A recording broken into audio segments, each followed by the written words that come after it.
then to our discussion tonight. Just a quick reminder of who our guests are. Claude Moraes is the Labour MP of the European Parliament for London. Robin Baker is here in the studio. He's a member of Britain's ruling Conservative Party and the president of the British Conservatives in Paris. Tony Travers has had to leave us, but our digital media editor, Eric Olander, is here with us in the studio as well. I'd like to go to you, Claude Moraes, because I wasn't able to get your reaction before the break. I'd like to know what you think about the current government's policies and whether they are exacerbating the situation in these very poor boroughs. Yeah, I mean, I think what the government is doing in terms of cutting the deficit, I mean, there is a real logic to that. That is a policy which I have problems with in the sense of the speed with which they're cutting it, the people that they're hurting further down the economic scale.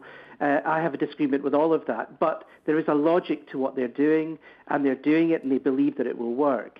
The problem that they have is that they have little understanding of how that impacts on people who have very little. And the people who have very little in a modern cosmopolitan city like London, and Tony Travers was alluding to this, they don't look like the poor of the 1930s. They don't look like the English Victorian image of the poor. They are often people who have got lots of energy, lots of intelligence. They could be doing a lot better in their lives. But in fact, they are unemployed. The levels of unemployment in estates like the Pembury estate, which I was talking about, is something like 60 or 70%. All of their parents are unemployed or disabled, and it is a really bad situation. But they are living in an area which is prosperous.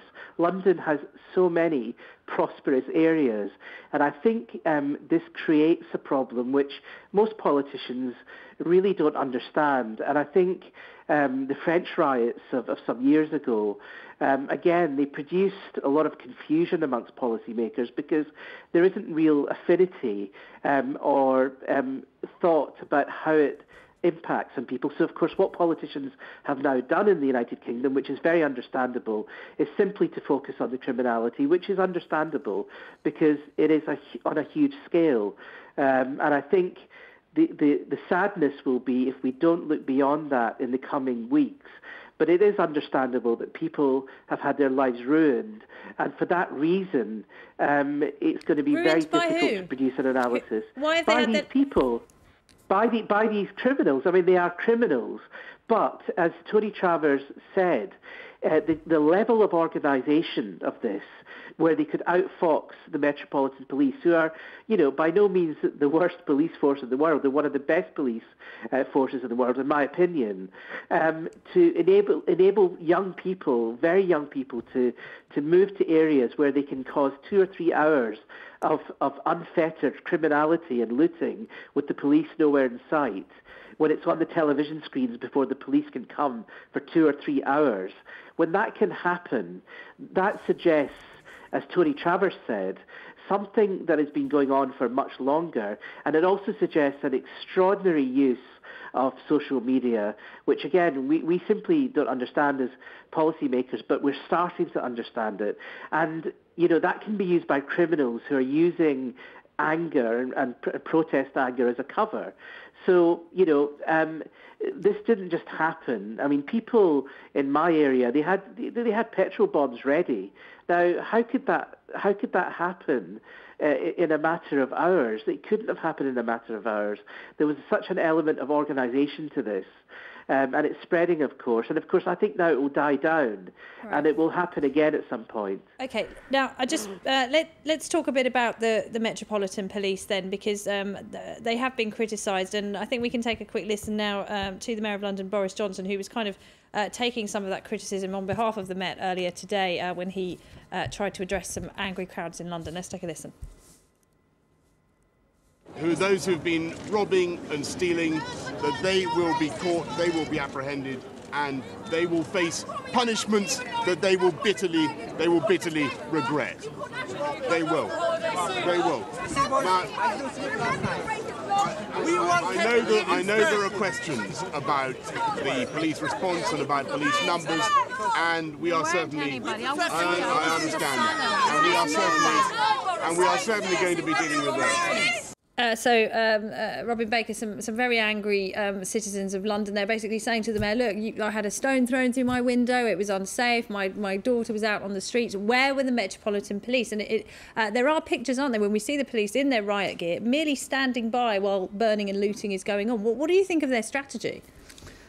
I wouldn't regard myself as competent to analyse or criticise the strategy of the Metropolitan Police. I have no experience of riot control. I have no experience of the police force.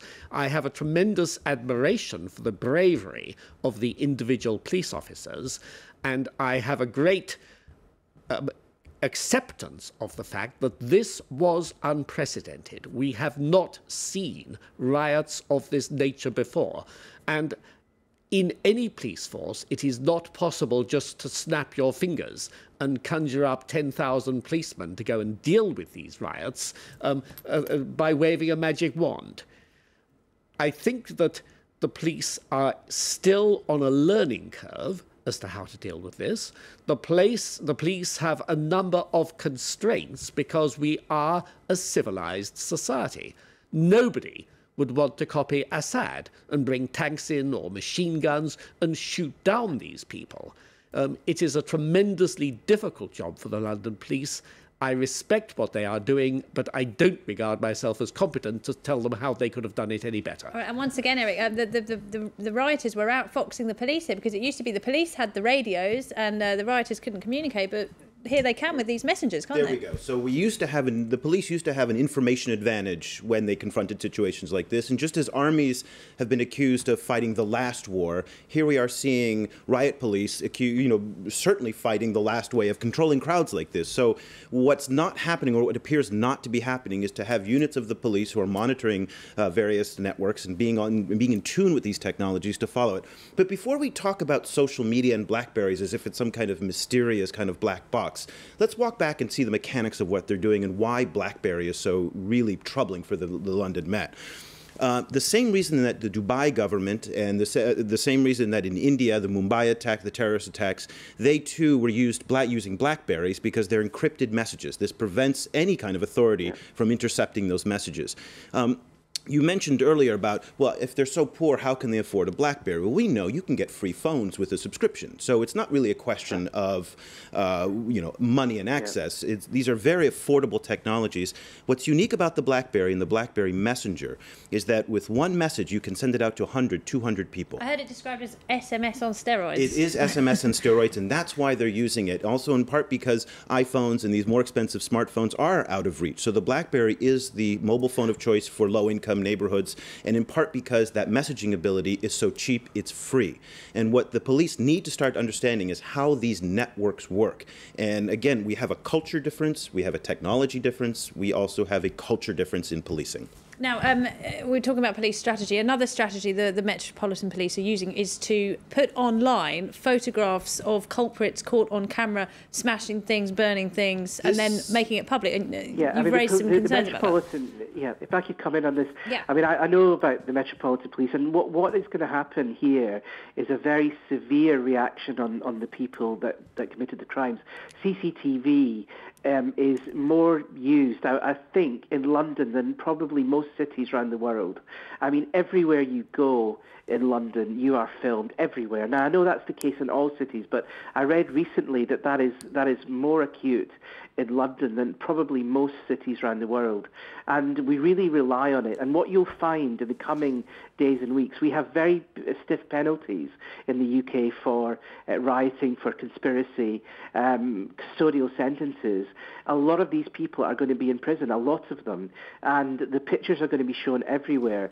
So the aftermath of this is actually going to be very severe, right, and pictures will be shown on a daily basis. And on top of that, Claude, we've got some pictures. Eric can bring them up for us now. Let's take a look at this, and this really raises some civil liberty questions. So this is the Flickr page set up by the London Met Police, and they're taking screen grabs from those closed-circuit televisions that we were just hearing about. Correct. Now, here's the troubling aspect of all this. photographs all people, and the presumption of innocence is gone. When your photograph shows up on the London Met Flickr page, I assume, and everybody around the whole world assumes, you're guilty. It is not just the London Met that's doing this. There's also independent people, and this is, again, a little bit of vigilantism in the digital age. Catch a looter. Catch a looter, where people are taking their own pictures and posting them up and saying, if you see these people, report them to the police. Now, some people may report them to police. Other people may take the law into their own hands. And that's really where we get into a very nefarious world on civil liberties and also justice and this due process question. And I just want to bring up one key point that I know is bound to offend certain people, because it's a discussion that we were having on Twitter all afternoon, is I want to bring you back to the 2009 Iranian Revolution. This was a site set up by the Iranian government that actually crowdsourced people who they said were anti-government demonstrators behaving illegally. We're hearing many of the same words and language and vocabulary used by the London Met and the techniques now used by the London Met as were used in Iran. Again, both sides say illegal acts were being committed, and now it looks like they're using very similar techniques. What do you think of that, Robin Baker? I don't think this is as new as you are suggesting. The technology that we are using now is new, but for years, pictures have been posted in police stations saying wanted so-and-so and so-and-so and so-and-so. That was after a process, though. There was a process that got to that picture point, that someone was indicted, and at that point there was a formal process that someone went through to have that picture. No, there's no process here. But if I saw someone last night in the house of the shop down the road from me, breaking windows, burning things, doing illegal activity, do I not have the right to take a photograph and send it to the Absolutely. In that case, it's an absolutely clear-cut case that that person was doing something wrong. But let's say you're trying to get home through it all, and you just happen to be in the wrong place at the wrong time. The legal systems that we come from protect you from that. Now what's happened is the London Met says, by your association with this, you are presumed guilty. And that's a very, very dangerous precedent to have. It's a worrying development. It's one of the strands of this that will become obvious. I mean, there was a helicopter, there was 5 helicopters above our home yesterday. One of them was taking pictures. I actually left my house to put the rubbish out, to put the bins out, because today, you know, you have to do those mundane things. And the helicopter was flashing, you know, it was taking pictures. And I actually had rubbish in a box in my hand. Yeah, and actually as I put it down and I got up, I thought, oh, you know, I better get back into the house because I'm being photographed. Now, that sounds trivial, but it's one of the many new strands of this rioting which will come alive that people have not seen before. Things are changing, and we don't look at that kind of data protection in the light of the new developments. And I think the police, though, I can tell you in London that this is going to be a big-scale operation. I mean, every police cell in London is full. There is going to be a mass series of arrests, charges, and the custodial sentences will be de rigueur. It will happen everywhere, and I think people will see that happening, and that's what Cameron suggested today. Well, quite. And the Met Police has said this will be one of its biggest investigations in history. And one really has to feel for poor old Tim Godwin, the acting commissioner, who's literally been on the job just 2 weeks, to have all of this blow up on his watch. May I bring in another aspect which relates to what we've been talking about, and that is BlackBerry, because we haven't yet mentioned that BlackBerry have agreed to cooperate with the Metropolitan Police in providing them with information that could be helpful for the Metropolitan Police. Now, it may be that this could be disputed, and we should be told they shouldn't do that. I think that is excellent. And as far as banning these communications is concerned, I wouldn't want to see such communications banned, but I would like to see the encryption disrupted so that in the event of encrypted communications being used for criminal purposes, then the encrypted communications could be forbidden, and that people would have to talk quite openly so that the police as well as others could listen to that. You have something in common with the Chinese government, the Russian government, the Indian government, the UAE government. Many governments want this to happen. The problem with that premise is that BlackBerry's business is built on secure, private, encrypted communications. So when BlackBerry says it is going to cooperate, that does not mean it's going to open its network up. And this has been proven in the past when BlackBerry's been approached by other governments for these same requests. It is a very controversial issue for BlackBerry to do that because they believe their customers' data is sacred, and our ability to communicate is also sacred. And that's so I wouldn't put too much faith in BlackBerry for coming to the rescue. These are these are very complex issues, but what we have got to do is try to achieve a balance. Which is better, to respect the confidentiality of an encrypted communication, albeit that communication is used for criminal purposes, or to enable us to fight these actions which are intolerable in our society today? This is the overreach that a lot of people are concerned about, is that you're going to have a reaction like you did in the United States after 9/11, where civil liberties really suffered. And there's a big concern growing on the web that there's going to be an overreach reaction to this as well. And could that be the legacy of these riots, Claude Moraes, that our civil liberties are merely eroded further? Well, absolutely. I mean, the irony of BlackBerry, I mean, I've just bought a BlackBerry Playbook, and of course it has huge sort of encryption features. That's why it's only Wi-Fi. And of course, the irony of BlackBerry is that it's for the corporate classes, the bankers. And, you know, one of the things that I heard some of the children talking about in Hackney today was about the bankers and what they've done and how they get away with everything. And of course, their messages are always encrypted. You know, the police would find it very difficult to dip into their nefarious activities when they ripped off people during the banking crisis and the subprime mortgage fiasco. So there is another element to it. I think it's ironic that, of course, the Met Police are now going to look at these BB messages, and they're going to get them, and they're going to find the criminals. I have to say, as a civil libertarian, I think there are going to be problems with that, but one side of me thinks that, you know, people have caused real misery here. And if you can get the evidence, then unfortunately, I think some of these people are going to be bagged to rights. But there are future civil liberties issues, definitely, which will emerge from these riots. Robin Baker, we're running out of time. Last word to you. What can the government do in the wake of these riots? What should they be doing now? Well, first of all, can I say how much I agree with what has just been said by the Labour member of the European Parliament? I'm concerned with civil rights. In the press this morning, there is the story of an 89-year-old barber who was still running his own business, and his shop, all his belongings, everything was just completely destroyed. And this is by people who really have evil in mind. And what should the government of David Cameron do right now? Just the government should do exactly what it has done, and that is to increase the number of police on the streets. As I've already said, 16,000 policemen on the streets of London tonight. Excellent thing. Let's hope that it is able to work. In the longer term, we've got to look at the causes, and